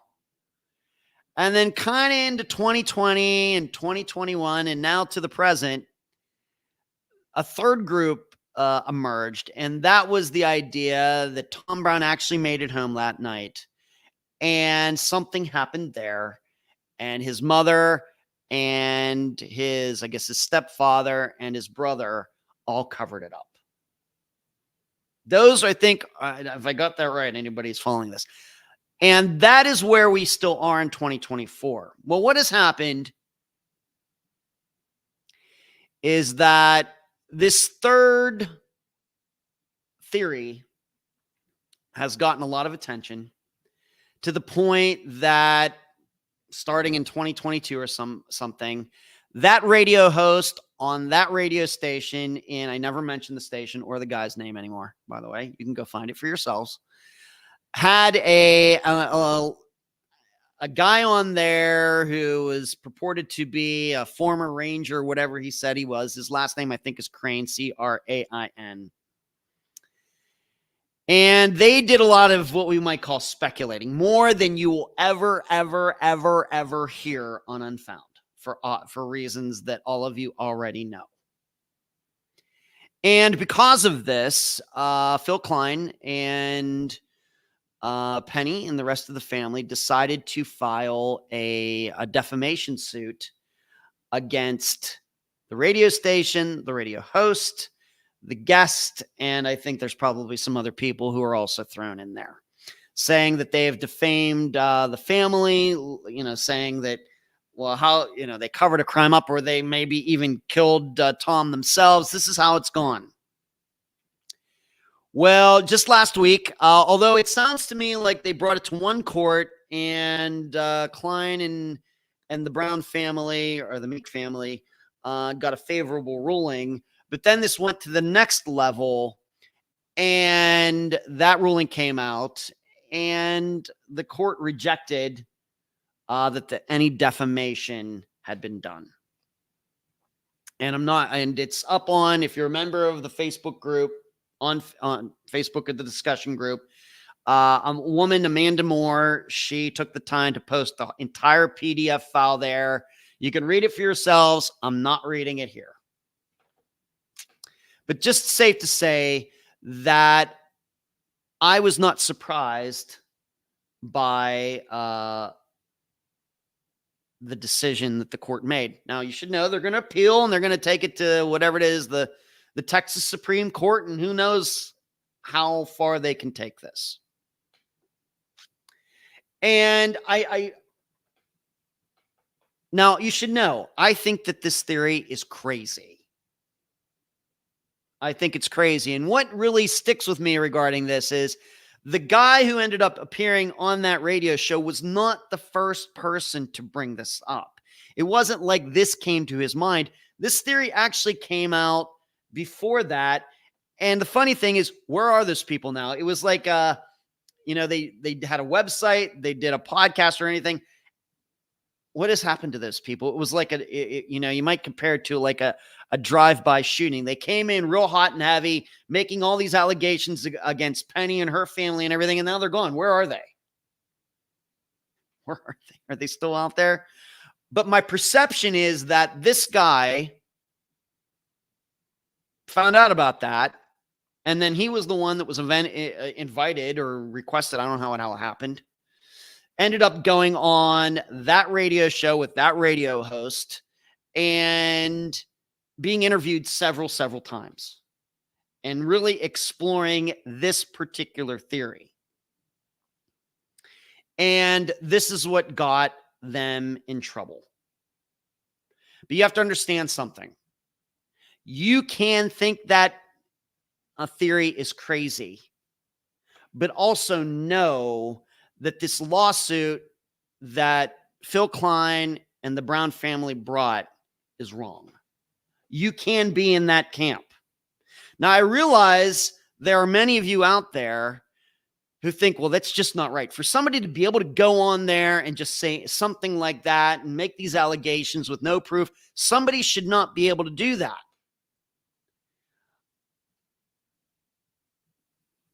Here's what I have to say to that. If you really feel this way, then all this goes away.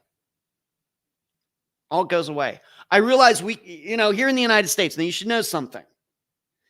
I know Hazel's in here. She's in New Zealand. I know we have listeners from other countries. What I'm about to say here does not apply to your countries. It only applies to the United States. I'm not here to bring it down, Hazel, but you in New Zealand, you don't have freedom of speech the way we understand it here in the United States. Everybody else in Europe, you have great countries, beautiful countries. Thank you for being the America's allies. We deeply appreciate it. But you don't have free speech the way we understand it here in the United States. Okay.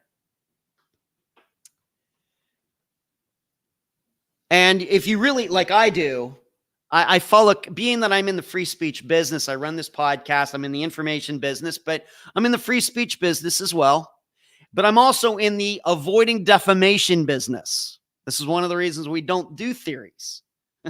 That's why we don't do what they were doing over on that. And I can see why that doesn't mean I agree with this lawsuit, but I can see why it got brought. But I can also understand why it was dismissed at this point. Like I said, they're going to move up the court chain and see if they can, fill in the rest of the family can get a better ruling in their favor. Saying that Penny has been defamed, Phil Klein has been defamed, everything.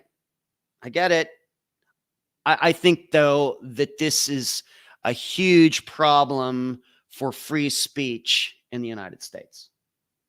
You got to remember something. See, what people don't understand is lying is not illegal in the United States. It's not. Now, lying to an investigator is. Lying on the stand in a court trial, have done it twice, it's illegal. But you know what? I can come on to this microphone in this live show. I can come on to do the podcast, and it is legal for me to lie about people. It is. Lying is not illegal necessarily in the United States. Why? Because we have freedom of speech. So there's that.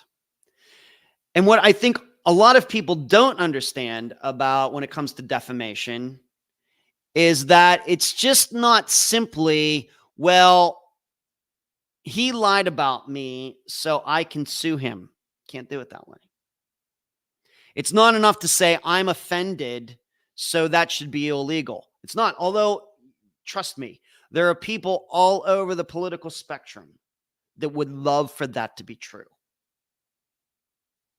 All over pick a party, pick an ideology, pick an ism, whatever you want. Everybody on every side, because they're all dogmatic, would love for that to be true.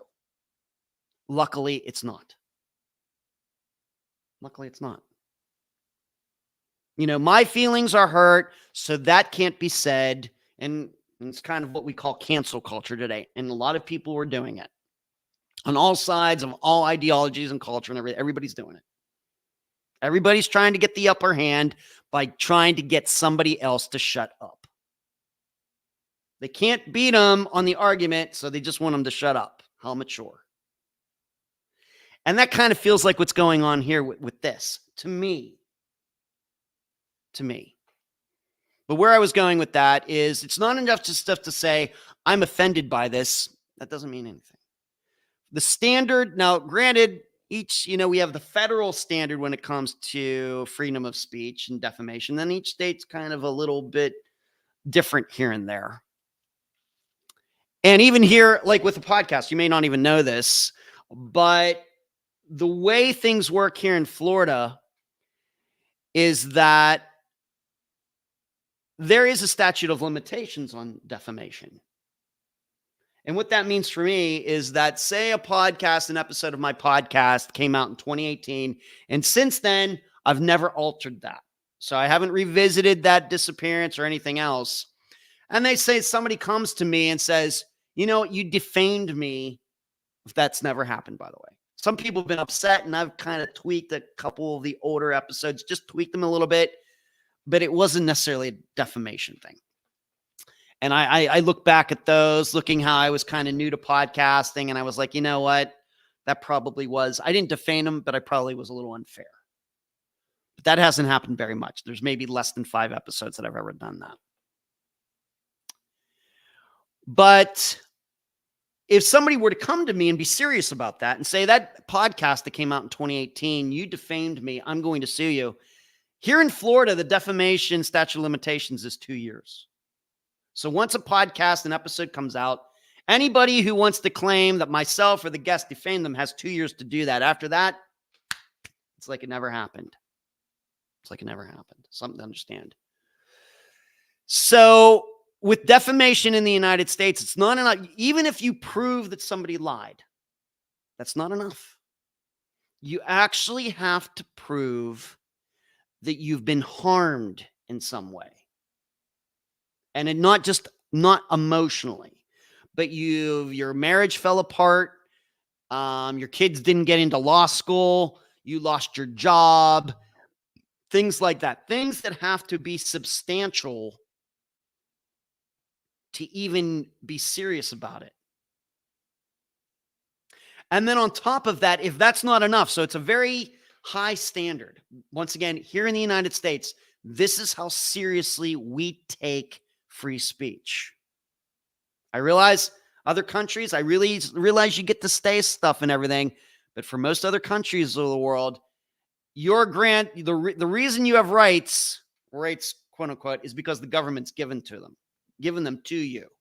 Here in the United States, the difference is our thinking is people are born with these rights, and it's our governments, whether a local government, state government, federal government, its job is to protect our rights. Rights are not granted by the government in the United States. The rights of the government is supposed to protect those rights. It's different. That's what makes us so unique. So if that's so that's how seriously we take free speech. In addition, the hurdle is so high to jump. What then, like in this case, Phil Klein and Penny and her family, what they have to prove is that the people on that radio station lied even though they knew what the truth was. So there have to be what they call malice. Meaning these people didn't just lie, they knew they were lying. There were facts that go to the contrary of what they were saying, and they said other things anyway. This is how seriously we take free speech in the United States. And of course, if you're a famous person in the United States, good freaking luck. This is the reason we have, that's the reason the National Enquirer has been around for so long, and all of these trash rags and everything else. Now, if you ask me, well, you aren't really for this stuff, are you, Ed? You really don't support. I don't agree with what went on in that radio station and what that theory is. I don't agree with it. But it's not illegal. It's not immoral. And it's not even unethical. It's just icky. It's icky. That's why we don't do it. And, and I would also say, even if we took a little more, riskier attitude on Unfound when it came to such things. Who wants to be bothered with that? To me, when I did hear what that radio station and that radio host and that guest were all saying, it just sounded so trashy to me. It did not sound to me, as a reporter who's been doing this for almost 8 years, as something that was professional. It sounded to me like a couple guys sitting in a bar, throwing back a couple beers, and they had nothing else to talk about. And that is never what I want Unfound to be.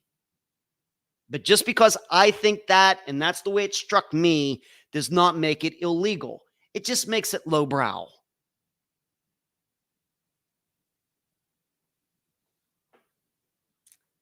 But I can assure you, I realize some of you are thinking, how could that guy go on there? He needs to pay. Those people who have said those things about Penny, they need to pay for that. They shouldn't be allowed to do that. Well, if that's what you believe, then all this goes away. All this goes away. Why?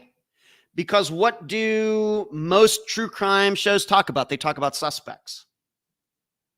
And I realize in your mind, you think, well, there's a huge difference between Tom Brown and Steve Pankey, or Penny, Penny Brown and Steve Pankey. There's a huge difference. And once again, saying, well, that, Penny knew something or did something to Tom or whatever they're saying. And I would say you're probably right. But in the eyes of the law, they are the same. And that's the only thing that matters. We can't inject our feelings on how we feel about Steve Pankey, kook, possibly murder, or somebody you think he really is. I'm just going to say probably, possibly / probably murder. And Penny Brown. They are obviously two different types of people. And as much as I don't like Phil Klein, he is certainly not comparable to Steve Pankey. Certainly. They are all different people. But in the eyes of the law, they are the same. And that's the way it has to be. Period. That's the way it has to be, or all this goes away. Goodbye. Because it's a slippery slope when you start getting into this stuff. I realize you're saying, well, if we could just protect the good people from being talked about, man, the world would just be a better place. Well, out there, good people lie about other good people too. This goes back to what I was just talking about, psychology and everything else. Nobody's perfect. And so all of you are thinking, I'm really a fan of this. You shouldn't be. Because if this were to happen, all goes away. Web sleuths, Reddit, all your true crime TV shows, it all goes away. It's gone. Zero. Nothing. Because it's a slippery slope.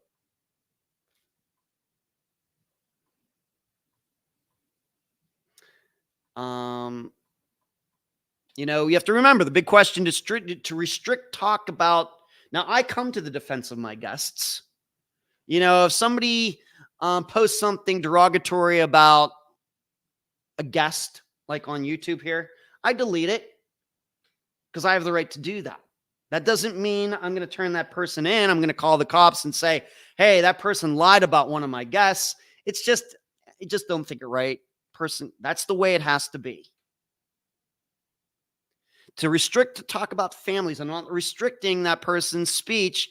They just can't do it on my little section of YouTube. But it also means restricting talk about all the suspects all of you love to gossip about. Remember that. And we all know how we all like to talk about suspects. That all goes away. You're all suddenly all criminals. How you feel about that? It's certainly icky. But this is just one reminder, as I have in my notes here.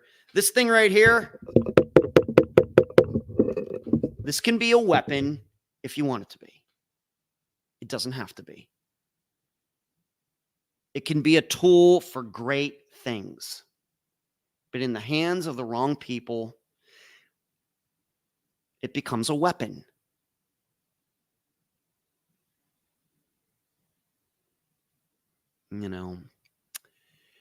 And you also have to understand something else about all of this. And what came to my mind was if you've ever seen the Howard Stern movie, Private Parts, going back to the 1990s. And I'm not even a Howard Stern fan at all.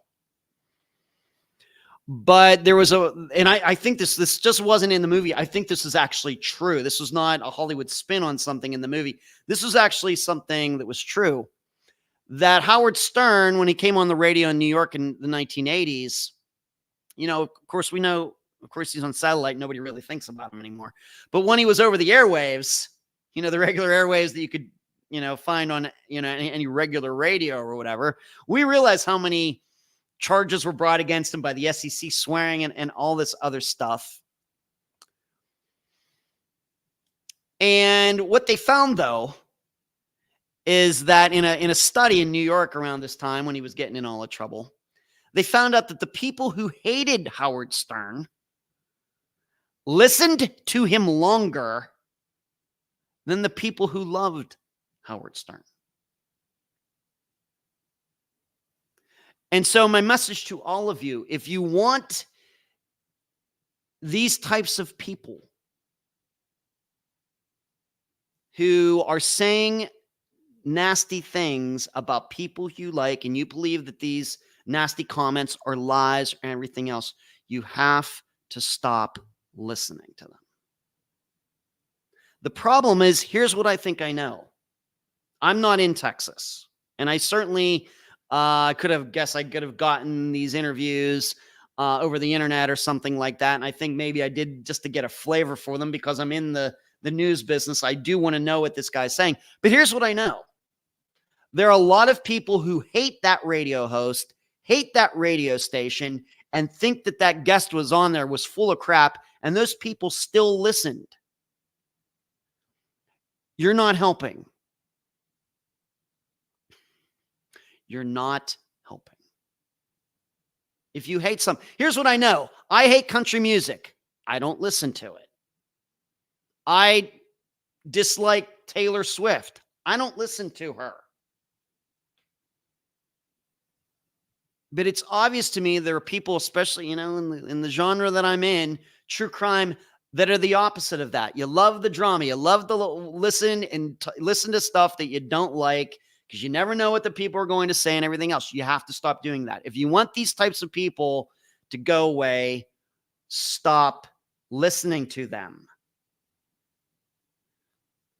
That's another right we have in the United States, the right to not take part in something.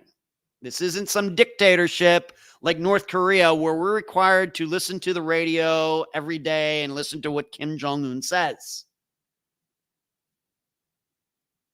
Here's what I know. The reason that radio show host had that guest on that radio station is because they figured out they were getting great ratings by putting them on.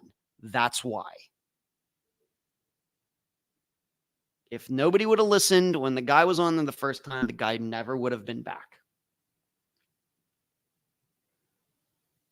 That's what I think. But like I said, I just know there are a lot of people that didn't want it being said, listened anyway. So we have to protect this. I've not spoken to Penny in a couple years. In fact, maybe longer than that. And it's mainly because of how she's linked with Phil Klein. Okay, I think all of you know that. And I think even Phil Klein knows that. And I think Penny knows that and everything. She's chosen to go that direction. She's not the only guest who's gone against my, opinion or thinking or recommendation or anything.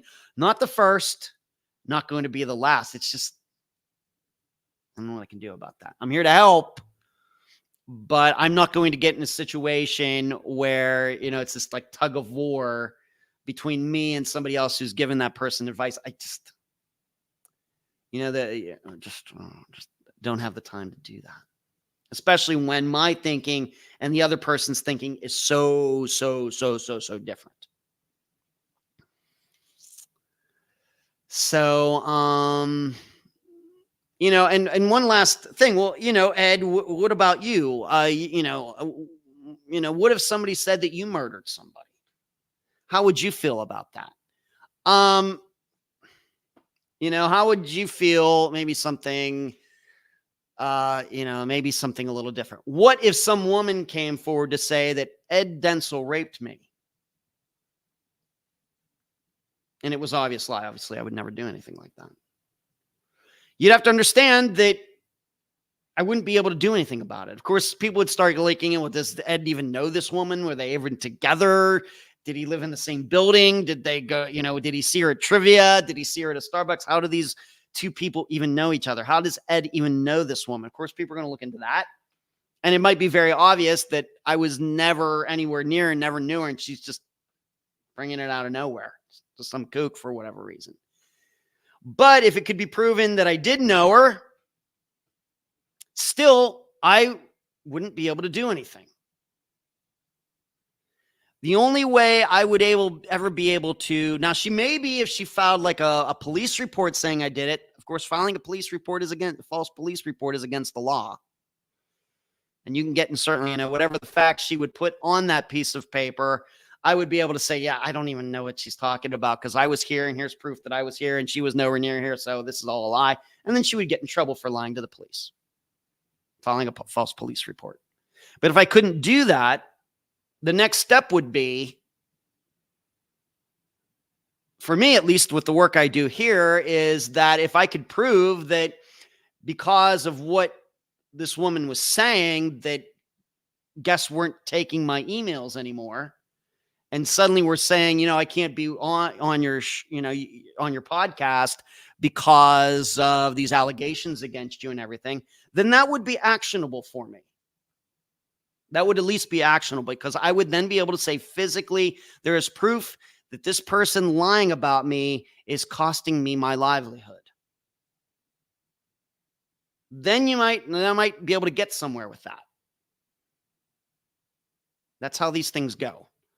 And I know everybody worries about this. I had a friend, you should know, I had a friend of mine, a very good friend of mine in the last couple years, one of the best guys I've ever known, who had a coworker claim sexual racism against him or something like that in the workplace. Now, it eventually got all sorted out.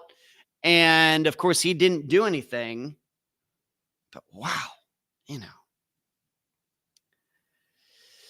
So this is just the way it has to be. I know it sucks and you have to grin and bear it and everything.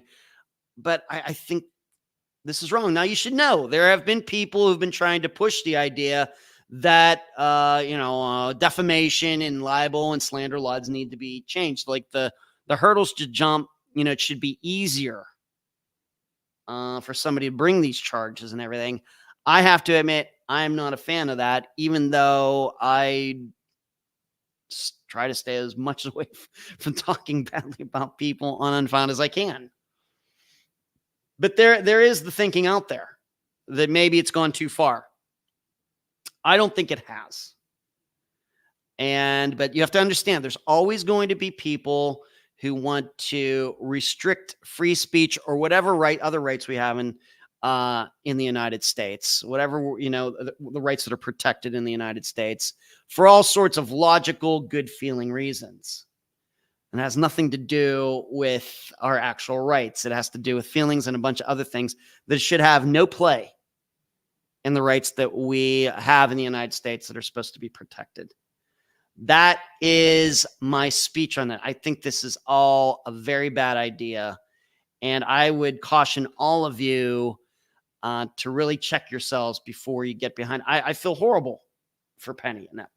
But I don't feel so horrible that I want slander and libel and defamation laws to be changed in the United States. Not just because I do a podcast, but because I'm a citizen of the United States.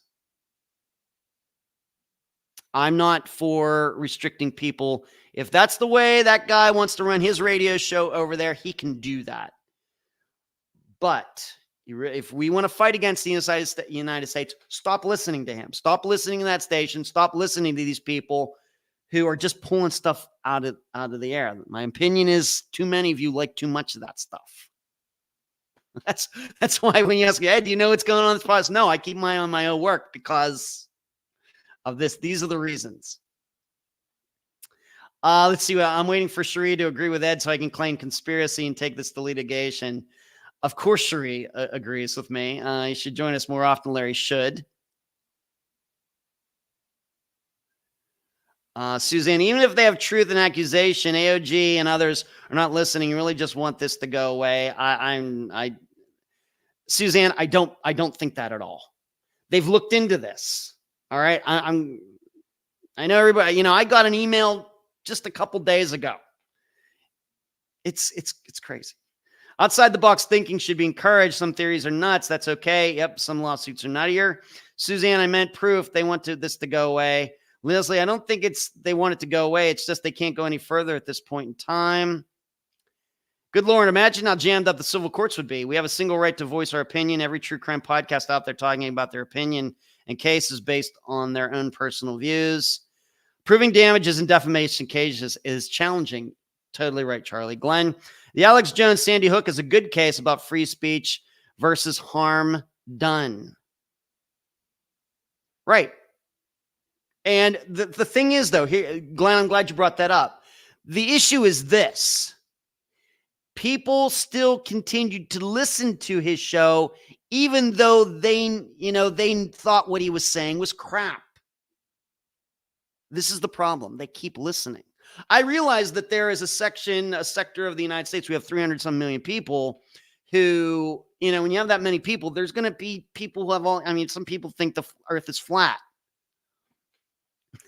The problem is not necessarily that Alex Jones talked about this. It's that so many people who disagreed with him and knew he was lying and thought he was just being provocative and everything continued to listen. That's the problem. If he would have said this once and his audience would have dropped by 90%, he would have stopped talking about it. Now, Alex Jones, as you could tell, you can. I think from that, you know what I think of him. I think he's a horrible person, but being horrible is not against the law. There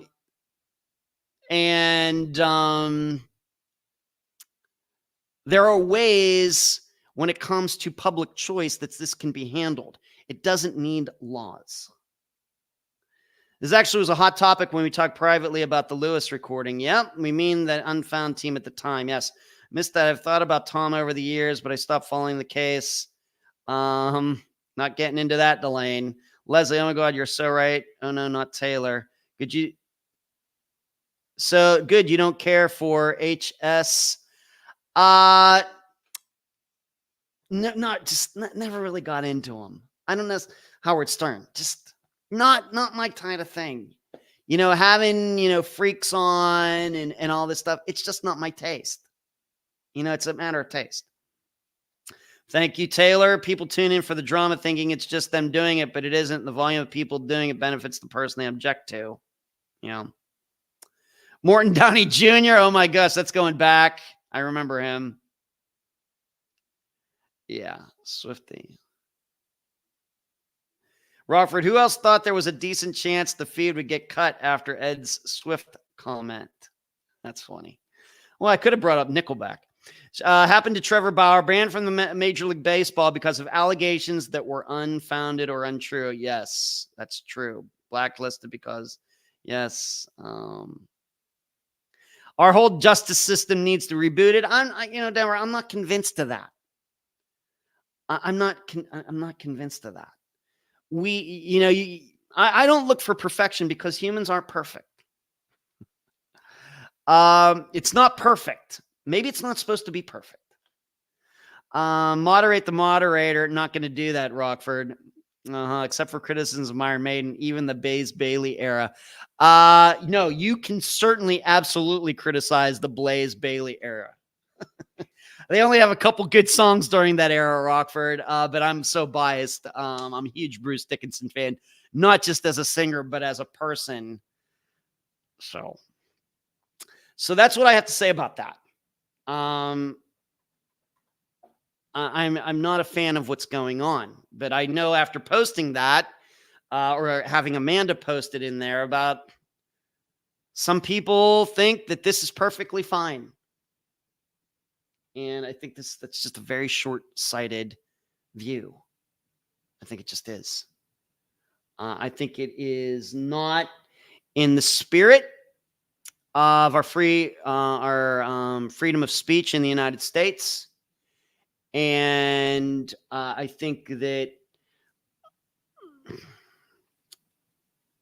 it's one of those things also where if you react to this stuff, you only give those types of people more ammunition. The more you, the more you protest, the more it comes down, the other side is going to be thinking, thou doth think you protest too much, which means you're protesting so much. I think maybe you're protesting so much, it leads me to believe I might be onto something. Whereas really, I think it was Ayn Rand that came up with the saying, at least that's where I first read it, that the opposite of love is not hate, it's indifference. But the more you act offended and everything by this stuff, the more it just adds fuel to the fire, I think. And I think that if that guy had originally gone on that radio station with that radio host and they had gotten no reaction to it at all, that would have been the end of it. But people just can't help themselves. Even when they don't agree with a theory, they just can't stop tuning in for the next show and the next podcast and everything else. That's how it works. I can sit here as being that this is my job and observe this. I've actually spoken.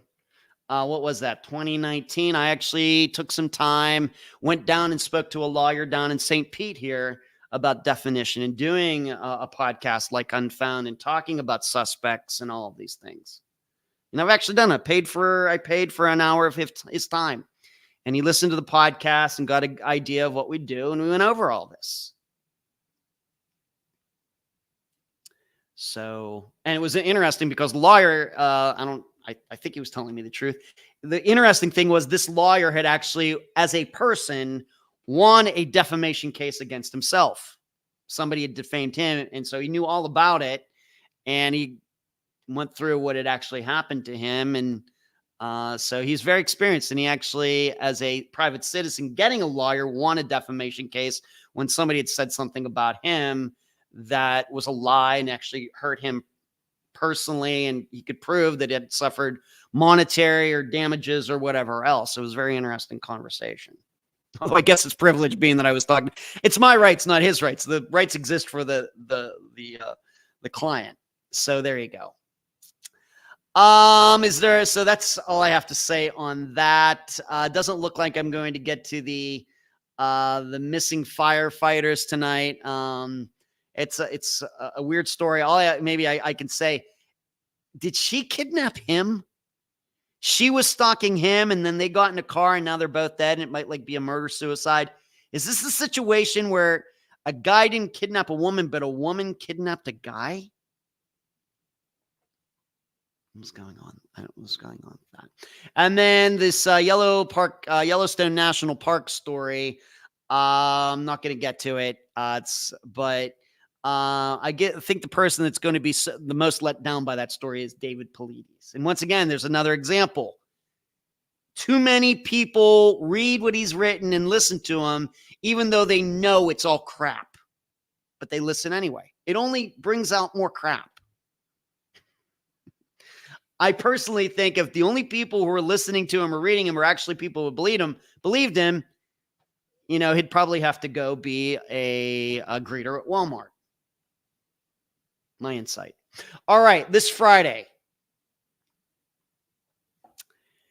going to the state of Indiana. We're going to this small town called Lynnville, Lynnville, for the disappearance of Zach Carey, Carey. His sisters Rachel and Cecilia are the guests. I think this is the first Cecilia on Unfound. And this is a very new disappearance. In fact, it's only a little over a year old. May 30th of 2023 is when he went missing. Zach had some issues, some mental issues, some drug issues and everything. And he'd been living on the property of a friend of his, somebody who was like family to Zach and the sisters. And allegedly, one day, the guy and Zach went out for a drive, and Zach said, "Pull over here." And they pulled over. And Zach said, I'm going to go out in the woods for a while. And Zach was known to go live off the land for some days at a time. And the guy allegedly let him off right there. And Zach was never seen again.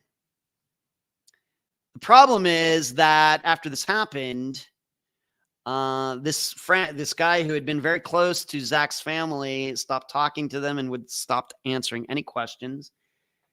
And in fact, we'll get into it in the episode. But like I said, you have to remember this is a disappearance that's just over a year old. But that will be this Friday. I don't have a title for it yet. But Zach Carey, Carey, Linville, Indiana, May 30th, 2023. And his sisters, Rachel and Cecilia, are the guests. Ed, you had a no hair episode 6 years ago. No hair episode. Yeah, I must have had really short hair. Yeah, it's probably been growing since. But that's all I got for you tonight. Thank you all for listening, partaking. Please give this video a thumbs up. Patreon.com/Unfound Podcast. Marcus, thank you for joining and supporting the YouTube channel tonight. And that's all I got. Please keep your heads on swivels out there. It can be a crazy place out there in the world. And Charlie, say hi to the kids for me. Good night.